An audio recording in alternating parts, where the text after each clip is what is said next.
நம்ம வயக்காட்டில் வெறும் எலி தொல்லை அதிகமாக இருக்குது. நம்ம அதுக்கு என்ன பண்ணலாம்? எலிப்பொறி வாங்குங்கம்மா. இப்போ வயக்காட்டில் நூற்றுக்கணக்கான எலி இருக்குது. அதுக்கு எவ்வளவு எலிப்பொறி வாங்குறது? அதுக்கு எவ்வளோ செலவாகும்?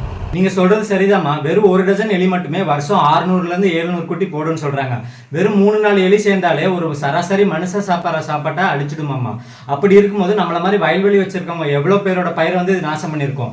கட்டுப்படுத்துறதுக்கு எவ்வளவோ தீர்வு இருந்தாலும் என்கிட்ட கேட்டிங்கன்னா எலிப்பொறி வைக்கிறதாம ஒரு நல்ல தீர்வு. அதுக்காக நம்ம நிறைய எலிப்பொறி வாங்க வேண்டியது இருக்கும், நிறைய செலவு பண்ண வேண்டியது இருக்கும். ஆனா சிக்கனமா செலவு பண்ணணும். அதுக்குள்ள ஒரு பெஸ்ட் சொல்யூஷன் எலி கத்திரி தான்மா.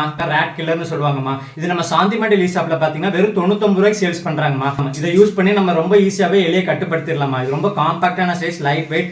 இதுல வந்து ஜிங்க் கோட்டிங் போட்டிருப்பாங்க. மழையிலே நனைஞ்சாலும் இது வந்து துரு பிடிக்காதுமா. இது ரொம்ப டியூரபிளான ப்ராடக்ட்மா. ஒன் டைம் இன்வெஸ்ட் பண்ணாலே போதும், நம்ம லைஃப் லாங் இதை பயன்படுத்திக்கலாம். நம்ம வயல்வெளிக்கு ஏற்ற மாதிரி எவ்வளவு எலிப்பொறி வேணுமோ நம்ம கொஞ்சமா இன்வெஸ்ட் பண்ணி நம்ம எலியை கட்டுப்படுத்திடலாமா.